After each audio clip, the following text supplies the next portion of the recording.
नमस्कार दोस्तों। तो आज हम एरर ग्राफ या मॉडल वैलिडेशन ग्राफ निकालने जा रहे हैं। तो वो ग्राफ कैसे निकालते हैं वो आज हम इस वीडियो में देखने वाले हैं। ओके, तो रिसर्चर अगर कोई मॉडल डेवलप करता है किसी सिस्टम के लिए, तो उसके मॉडल्स के जो मॉडल्स डेवलप करने के बाद जो प्रेडिक्शंस निकल कर आते हैं, तो उस प्रेडिक्शंस को एक्सपेरिमेंटल के साथ वैलिडेट करना होता है कि वो कितने वेरिएशन से ओवर प्रेडिक्ट या अंडर प्रेडिक्शन मिल रहा है। ओके, तो यहाँ पे मैंने x और y ले लिया है। तो ये जो x है और y है, तो ये लीनियर वेरिएशन दिखा रहा है, मतलब जो भी चेंज हो रहा है x में उसी लीनियरली चेंज हो रहा है y में। उसके बाद नेक्स्ट कॉलम में मेरे पास है +10%। ओके, उसके बाद में -10%। तो ये +10% या -10% ये जो होता है वो प्रेडिक्शंस होता है कि मॉडल जो है और मॉडल के प्रेडिक्शंस जो है वो विद इन रेंज होना चाहिए ±10%। ओके, तो आप किसी भी रिसर्च पेपर में अगर देखते हैं तो कोई मॉडल डेवलपमेंट वैलिडेट किया होता है, तो उसको एक्सपेरिमेंटल रिजल्ट्स और प्रेडिक्शंस रिजल्ट का वेरिएशन कितना है वो उस ग्राफ से शो होता है। तो उसी तरह का ग्राफ हम आज देखते हैं कि वो कैसे निकाले जाता है। तो यहाँ पे +10% के या -10% के फिलहाल मेरे पास कोई वैल्यूज़ नहीं है, तो वो हम कैसे निकालते हैं वो देखेंगे। तो यहाँ पे मैं उस 10% पॉजिटिव साइड्स की वैल्यू जो है वो निकालने के लिए मैं सिंपली यहाँ पे फॉर्मूला लगा लेता हूँ, is equal to this X value into 1.1। Okay, 1.1 यानी जो पॉइंट के बाद 1 दिखा रहा है वो आपको +10% का ओवर प्रिडिक्शंस दिखा रहा है। ओके, तो सिंपली मैं यहाँ पे ट्रैक कर लेता हूँ। तो ये आएगी मेरे पास मैक्सिमम 10% की लाइन। ओके ओके, नेक्स्ट -10% की साइड में जो वैल्यूज है वो निकालनी है। तो दिस एक्स इंटू अभी -10%, मतलब जो भी वैल्यू मुझे 100 मिलनी चाहिए थी वो मुझे 95 मिल रही है, मतलब 5% का अंडर प्रेडिक्शन हो रहा है। तो उसी तरह यहाँ पे जो आएगा वो आएगा 0.9, क्योंकि 10% से अंडर प्रेडिक्ट हो रही है वैल्यूज। तो ये आएगा 0। सिंपली इसे मैं ट्रैक कर लेता हूँ। तो इस तरह से मेरे पास कुछ डेटा अभी मुझे मिला है।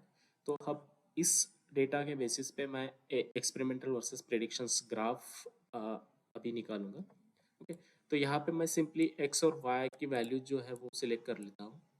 उसके बाद में इंसर्ट, देन यहाँ पे चार्ट्स, आप इसमें से कोई भी एक चार्ट सिलेक्ट कर लेना और उसके बाद फॉर्मेटिंग कर लेना। मैं सिलेक्ट कर लेता हूँ। तो यहाँ पे मुझे एक वैल्यू लाइंस निकल कर आ रही है जो कि एक्स और वाई की वैल्यू प्रेडिक्ट करिए। तो यहाँ पे अगर आप देखोगे तो वाई एक्स लीनियरली वैरी हो रहा है विथ एक्स, एक्स जैसे वैरी हो रहा है वैसे ही वाई वेरी हो रहा है। तो ये लाइंस जो है वो इसमें कोई भी एरर नहीं है। ओके, तो उसके बाद में हमें 10% एरर लाइन निकालनी है। तो यहाँ पे मैं ग्राफ पे क्लिक करूँगा, then right click, select data, add. यहाँ पे सीरीज एक्स वैल्यू का जो बॉक्स है यहाँ पे आपको सिंपली एक्स वैल्यू सिलेक्ट करनी है। जो भी एक्स कॉलम में वैल्यूज है वो सिलेक्ट करनी है। उसके बाद में सीरीज वाई वैल्यू।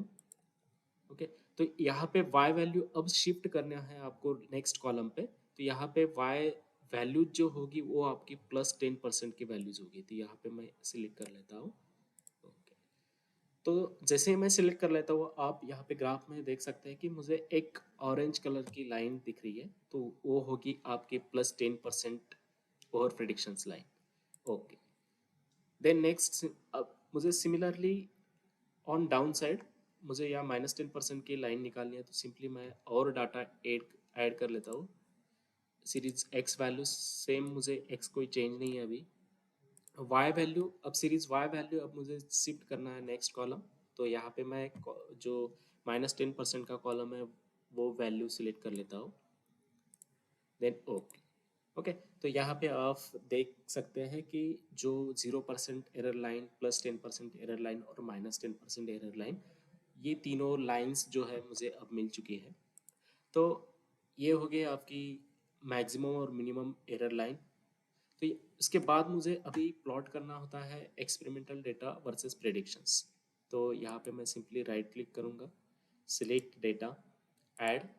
अब यहाँ पे सीरीज एक्स कॉलम में मुझे एक्सपेरिमेंटल वैल्यू सिलेक्ट करनी है। उसके बाद सीरीज वाई वैल्यू में मुझे प्रेडिक्शंस की वैल्यू सिलेक्ट करनी है। ओके ओके, तो तो आप मैं यहाँ पे ग्राफ पे देख सकते हैं कि मैं यहाँ पे क्लिक करने के बाद कुछ डेटा सिलेक्ट हो रहा है।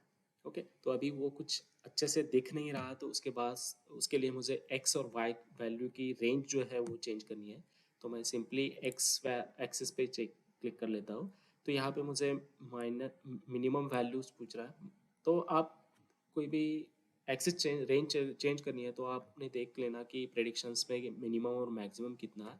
तो उस रेंज में आपको एक्स एक्सिस की वैल्यू सेलेक्ट करनी होती है। तो ये मैं यहाँ पे स्टार्ट कर लेता हूँ 20 से, और उसके बाद मैक्सिमम मेरे पास 34.7 है, तो मैं कुछ ऐड करके 36 कर लेता हूँ। अब ये रेंज डिफरेंस जो है मैं 4 ले लेता हूँ। ओके, तो मैंने अभी एक्स एक्सिस चेंज किया है, सिमिलरली मुझे वाई एक्सिस भी चेंज करना होता है। Minimum 20, maximum 36, difference between two value 4। Okay, तो इस तरह से आपका फाइनल ग्राफ निकल कर आएगा। ओके, तो अभी तो ये ग्राफ भी थोड़ा और फॉर्मेट करना होता है, क्योंकि ये लाइंस जो है येलो लाइंस, ये लाइंस कुछ डॉट्स को कनेक्ट कर रही है। ओके, मतलब जो भी प्रिडिक्शंस और एक्सपेरिमेंटल का एरर है वो कुछ लाइन से कनेक्ट कर रही है। तो मुझे उसको डॉट में या स्कैटर्ड करना है, तो सिंपली मैं इस पर डबल क्लिक कर लेता हूँ। तो यहाँ पे मुझे लाइन नहीं चाहिए, तो नो लाइन। ओके, तो जैसे ही मैं नो लाइन पे क्लिक करूँगा मुझे मेरे पास मार्कर का ऑप्शंस ओपन हो जाएगा। तो फिर मार्कर पे सिलेक्ट करने के बाद मार्कर ऑप्शन, यहाँ पे बिल्ट इन टाइप, तो आप टाइप में जाके कोई भी साइज का सिंबल ले सकते हैं। मैंने ट्रायंगल सिलेक्ट कर लेता हूँ और उसकी साइज जो है मैं थोड़ी बढ़ा लेता हूँ। ओके, ताकि वो अच्छे से दिखे। Then close. तो इस तरह से ये ग्राफ जो है वो कम्प्लीटली यहाँ पे हो चुका है। तो उसके बाद अच्छे से रिप्रेजेंट करने के लिए या अच्छे से दिखने के लिए उसको मैं थोड़ा सा और फॉर्मेट कर लेता हूँ। सेव फिल में जाके उसको ब्लैक कर लेता हूँ और सेव आउटलाइन में नो आउटलाइन। ओके, तो इस तरह से ये ग्राफ निकल कर आएगा। ओके, तो x वर्सेस y, तो x एक्सिस पे आपकी एक्सपेरिमेंटल वैल्यूज होगी और y एक्सिस पे आपकी प्रेडिक्शंस वैल्यू होगी। तो ये जो लाइंस है, जो ब्लू लाइंस होगी 0% एरर, देन नीचे वाली लाइन जो होगी वो होगी आपकी -10% लाइन, और अपर वाली लाइन जो होगी आपकी वो +10% वाली लाइन। ओके, सो इस तरह से आप वो एक ग्राफ आप निकाल सकते हैं। Okay, thank you.